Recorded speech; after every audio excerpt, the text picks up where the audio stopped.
दोस्तों इस नंबर को पीपल के पत्ते पर लिख करके आप जिसका नाम बोल दोगे वो शत्रु आपका पूरी तरह से नेस्तनाबूद हो जाएगा। यानी कि दोस्तों इस शत्रु का नाम आप बस पीपल के पत्ते पर लिख दो और इस शत्रु का नाम बोल दो, इस नंबर को पीपल के पत्ते पर लिख दो और जो शत्रु आपका है वास्तव में उसका नाम आप बोल दो। या फिर आपके शत्रु नहीं है, मान लीजिए आपका ऐसा शत्रु जो गुप्त है और आपको नहीं पता उसका नाम, तो आप केवल शत्रुनाश लिख दोगे, बोल दोगे, जिसमें ही दोस्तों आपके जितने भी शत्रु होंगे जो आपको परेशान कर रहे होंगे वो सारे शत्रु आपके खत्म हो जाएंगे, रोएंगे, गिड़गिड़ाएंगे, पछताएंगे। किस तरह से उपाय को करना है, कैसे इस उपाय को करना, पूरा इस वीडियो में जानेंगे, इसलिए वीडियो को अंत तक लास्ट तक जरूर देखें। साथ ही में दोस्तों कमेंट बॉक्स में हर हर महादेव जरूर लिखें। दोस्तों वीडियो को लाइक करना बिल्कुल भी ना भूलें। देखिए दोस्तों सबसे पहले मैं आपको बताना चाहूंगा कि जो पीपल का पत्ता होता है वो आपको कब लाना है, कैसे लाना है, उस पर क्या नंबर लिखना है, कौन सा पेन इसमें इस्तेमाल करना है और किस तरह से प्रयोग को करना है। बड़ा ही सरल और सटीक उपाय है, लेकिन दोस्तों जितना ही उपाय सरल है उतना ही खतरनाक भी है। यानी कि सरल होने के साथ साथ ये उपाय फायदेमंद भी है, इसलिए उपाय को लास्ट तक जरूर देखना आप। अब देखिए दोस्तों सबसे पहले तो आपको करना क्या है, आपको एक पीपल का पत्ता लेना है। अब दोस्तों ये पीपल का पत्ता आप कहां से ला सकते हैं, आपके आसपास यदि कोई पेड़ पौधा है ऐसा जो पीपल का पेड़ हो या छोटी पीपल उगरी हो, है ना, छोटे छोटे पौधे भी उगते हैं पीपल के कई बार, तो वो उगरी हो, तो आपको तो लेना तो एक ही पत्ता है, तो आप आराम से बढ़िया ताजा और बढ़िया वाला पत्ता लेकर के आए। ऐसे कटा फटा सूखा, है ना, इस तरह का पत्ता ना लाएं जो बिल्कुल सूखा हो, कटा फटा हो या फिर जो मुरझाया हुआ हो या फिर को पीला पड़ गया हो, ऐसा पत्ता नहीं लाना, है ना। नीचे गिरा हुआ पत्ता भी नहीं उठाना, आपको तोड़ करके ही लाना है पत्ते को। अब इस उपाय को कौन से वार के दिन करना है, देखिए वार दोस्तों मैं आपको बताऊं, सबसे पहले आपको ये उपाय जो है बुधवार के दिन आप कर सकते हैं। मंगलवार शनिवार को तो शत्रुनाश के उपाय करते हैं, लेकिन बुधवार का दिन सबसे बेस्ट होता है उपाय करने के लिए। तो ये पीपल के पत्ते का उपाय आप बुधवार को कर सकते हैं और गुरुवार को भी कर सकते हैं। यदि मंगलवार शनिवार को वीडियो देख रहे हैं तो मंगलवार शनिवार को भी उपाय किया जा सकता है, लेकिन इसके अलावा और कोई भी दिन नहीं चूज कीजिएगा आप उपाय को करने के लिए। अब दोस्तों ये तो हो गई एक बात। दूसरी बात यह है कि पीपल का पत्ता आपने तोड़ लिया, पीपल का पत्ता आप उस वार को ले आए, लेकिन पीपल के पत्ते की तोड़ने की विधि क्या है, ऐसे कुछ जाके तोड़नी नहीं है। आपको क्या करना है, एक लोटा जल या कुछ बोतल में, एक बोतल में, प्लास्टिक की बोतल में पानी ले जाएं अपने घर से और पानी को उस पीपल की जड़ में डालें। पीपल की जड़ में पानी डाल करके बोलें कि हे पीपल देवता, मैं आपको एक पत्ता लेके जा रहा हूं या जा रही हूं, है ना। देखिए इस उपाय को महिला भी कर सकती है, पुरुष भी कर सकते हैं, दोनों कर सकते हैं, बड़ा सरल उपाय है ना। लेकिन आपके शत्रु के मारे आप बहुत परेशान हो चुके हैं, आपको लगता है यार मेरा तो शत्रु बहुत ज्यादा परेशान हो चुका है, मतलब मैं शत्रु के कारण बहुत ज्यादा परेशान हो चुका हूं, मेरी जिंदगी जो है पूरी झंड हो चुकी है, मेरी जिंदगी पूरी खराब हो चुकी है, नरक बन चुकी मेरी जिंदगी। तो यदि आपको ऐसा लगता है कि आपकी जिंदगी बिल्कुल खराब हो चुकी है, जिंदगी बिल्कुल नरक बन चुकी है, तो ये उपाय आपके लिए, ये बेशक आपके लिए उपाय होने जा रहा है ना। तो आप क्या करें, आप पीपल का पत्ता ले, पीपल का पत्ता जो है आप तोड़ें। कब तोड़ेंगे जब आप वहां जाएंगे, एक लोटा जल चढ़ाएंगे, जल पीपल की जड़ में चढ़ना चाहिए। उसके बाद आप इस पत्ते को तोड़ेंगे। पत्ते को तोड़ते समय बोलेंगे कि हे पीपल देवता, आप 33 करोड़ देवी देवताओं का आप में वास होता है, यानी कि 33 करोड़ देवी देवता आप में वास करते हैं, शनि राहु केतु सभी आप में वास करते हैं, तो आप मुझे एक पत्ता दे दीजिए ताकि मैं अपने शत्रुओं का नाश कर सकूं। इतना बोलने के बाद आपको पीपल का पत्ता तोड़ लेना और अपने घर पे आ जाना है। पीछे मुड़ के बिल्कुल नहीं देखना, जब आप पत्ता ला रहे होंगे अपने घर पे पीपल में से तोड़ के, तो पीछे मुड़ करके आपको बिल्कुल नहीं देखना, पीछे बिल्कुल नहीं झांकना। अब दोस्तों आप अपने घर पर आ गए, घर पर आने के बाद आपको क्या करना है, इस पीपल के पत्ते पर आपको काले कलर के मार्कर से अपने 3 नंबरों को लिख लेना है। मैं 3 नंबर आपको बताता हूं कौन से 3 नंबर आपको लिखने हैं, ठीक है ना।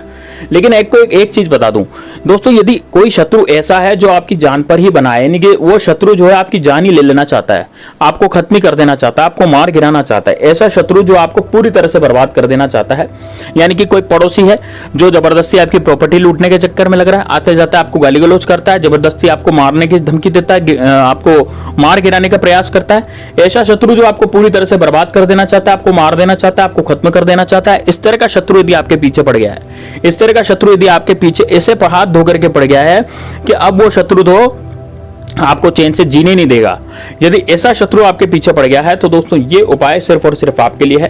कोई ऐसा शत्रु जो जबरदस्ती आपको परेशान करता है, आपको इधर भपकियां देता है कि तेरा ये कर दूंगा, तेरा वो कर दूंगा, तेरा ऐसे बिगाड़ दूंगा, है ना, सारे काम आपके जो है उल्टे होते चले जा रहे हैं, यानी कि सीधे काम जो है वो आपके पूरे उल्टे होते चले जा रहे हैं, यानी कि कोई भी काम आपका सीधा नहीं हो पा रहा, सारे काम जो बनते हुए काम है वो भी बिगड़ रहे हैं, सारे काम सीधे हैं जो उल्टे होते चले जा रहे हैं, यानी कि आपके जीवन से शत्रु जो है वो पूरी तरह से बर्बादी आपके जीवन में मचा चुका है। तो दोस्तों ये उपाय सिर्फ और सिर्फ आपके लिए होने जा रहा है। अब दोस्तों देखिए, सबसे पहले मैं आपको बताना चाहूंगा जो पीपल का पत्ता होता है वो पीपल का पत्ते पर आपको क्या करना है, जिधर की चिकनी साइड होती है, देखिए पीपल के पत्ते के दो भाग होते हैं ना, जैसे एक सिक्के के दो पहलू होते हैं। पलटेंगे पीपल का पत्ता तो खुरदरा भाग नजर आएगा, और इधर पलटेंगे तो आपको चिकना चिकना हरा हरा भाग नजर आएगा। ठीक है, तो उस भाग पर आपको काले कलर के मार्कर से 3 बार 7 लिखना है। 7 7 लिखना है। कितनी बार लिखेंगे? 3 बार। तो 7 7 7 यानी 777 आप काले कलर के मार्कर से उस पीपल के पत्ते पे लिख देंगे बड़े बड़े अक्षरों में, है ना, काले कलर के मार्कर से। यदि काले कलर का पेन आपके पास नहीं है, कोई बात नहीं, आप काले कलर के पेन से मत लिखिए, आप काजल से भी लिख सकते हैं। आप काजल में अपनी जो दिया सलाई यानी कि जो माचिस की तीली होती है उसको डुबाएं और 3 बार आपको वहां पर 7 लिख देना है। ठीक है, 777 लिख देना है। इतना आपने कर दिया। अब दोस्तों पीपल के पत्ते पर 3 बार 7 लिखना, यानी कि 3 बार 777 आप लिखना है काले कलर के मार्कर से।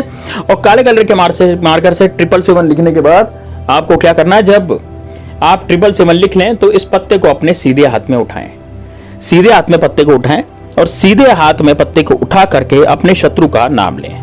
ध्यान से सुनिएगा दोस्तों, आंखें बंद करनी है, दक्षिण दिशा की तरफ मुख करके बैठ जाना है। देखिए मैं पूरी विधि बता रहा हूं, आपको दक्षिण दिशा की तरफ मुख करके बैठ जाना है इस क्रिया को करने से पहले। और ये प्रयोग बड़ा जबरदस्त है, टोटका बड़ा जबरदस्त है। ठीक है ना, तो इस टोटके को करने से पहले आपको क्या करना है, दक्षिण दिशा की तरफ मुख करके बैठ जाना है। एकांत कमरा होना चाहिए, आपके कमरे में कोई होना नहीं चाहिए। सुबह का समय होना चाहिए, यानी कि सुबह 7 बजे से रात शाम को 5 बजे तक कभी भी इस प्रयोग को कर सकते हैं। जब आप फ्री हो जाएं तभी इस प्रयोग को कर लें, है ना, दिन भर में, लेकिन रात्रि में नहीं करना, केवल दिन में ही करना है। उसके बाद आप क्या करें, दक्षिण दिशा की तरफ मुख करके बैठ जाएं। उसके बाद ये पत्ता अपने सीधे हाथ में रखें। 777 इसमें लिखा हुआ आपको दिखना चाहिए। ठीक है, ऐसे आपको सीधी हथेली में रखना है, हथेली खोल के रखनी है। उसके बाद आपको अपने शत्रु का ध्यान करना है आंखें बंद करके। अब जैसे मान लीजिए आप किसी शत्रु का नाम जानते हैं, मान लीजिए आपके शत्रु का नाम है राजू या रमेश या कुछ भी नाम है, तो उस नाम को आपको ध्यान करना है पीपल के पत्ते को सीधे हाथ में लेकर के। और दोस्तों 7 बार उस शत्रु का ध्यान करना है, यानी कि 7 बार उस शत्रु का नाम लेना है। जैसे मान लीजिए आपके शत्रु का नाम रमेश है, तो आपको 7 बार बोलना है, रमेश का नाश हो, रमेश का नाश हो, रमेश का नाश हो, रमेश का नाश हो, ऐसे आपको 7 बार बोलना है। और यदि आपके गुप्त शत्रु हैं, आपके पीठ पीछे वार करने वाले शत्रु हैं, ऐसे शत्रु जो आपके सामने नहीं आते, पीठ पीछे वार करते हैं, तांत्रिक विद्या आप पर करवाते हैं, आपसे जलते हैं, चिढ़ते हैं, परेशान करते हैं आपको, और आपको नहीं पता उन शत्रुओं के बारे में, क्योंकि आप नाम नहीं जानते उनका। बहुत से शत्रु होते हैं जो पीठ पीछे वार करने वाले होते हैं, उनका नाम आप नहीं जानते। तो ऐसे शत्रु के लिए आपको आंखें बंद करके ये बोलना है कि शत्रु का नाश हो, शत्रु का नाश हो, शत्रु का नाश हो। और कितनी बार बोलना है? 7 बार। तो आपका समस्त शत्रु का विनाश हो जाएगा। और दोस्तों वो शत्रु जो आपके सामने से वार कर रहा था वो भी खत्म होगा, यानी कि इसमें आपको बहुत ज्यादा फायदा है। यदि आप केवल शत्रु का नाश हो बोलते हैं तो इसमें आपके समस्त शत्रु का नाश हो जाता है। दोस्तों इतना जबरदस्त, इतना शानदार प्रयोग है कि एक बार आपने कर लिया तो दोस्तों यकीन मानिए आपके जीवन से शत्रु नाम की बीमारी हमेशा हमेशा के लिए खत्म हो जाएगी। शत्रु इस लायक नहीं रहेगा कि आप पर कुछ किया कराए करवा सके। दोस्तों बड़ा ही जबरदस्त, बड़ा शानदार उपाय है, इसको जरूर कीजिएगा। एक बार आपने इस उपाय को कर लिया दोस्तों, यकीन मानिए आपके शत्रु पूरी तरह से निस्तनाबूद हो जाएंगे। तो दोस्तों मिलते हैं नेक्स्ट वीडियो में, तब तक के लिए जय श्री राम, जय बागेश्वर धाम सरकार, हर हर महादेव। आप कमेंट में अपने राय लिख सकते हैं और कमेंट में जय श्री राम भी लिख सकते हैं। जय श्री राम, जय बागेश्वर धाम सरकार, हर हर महादेव।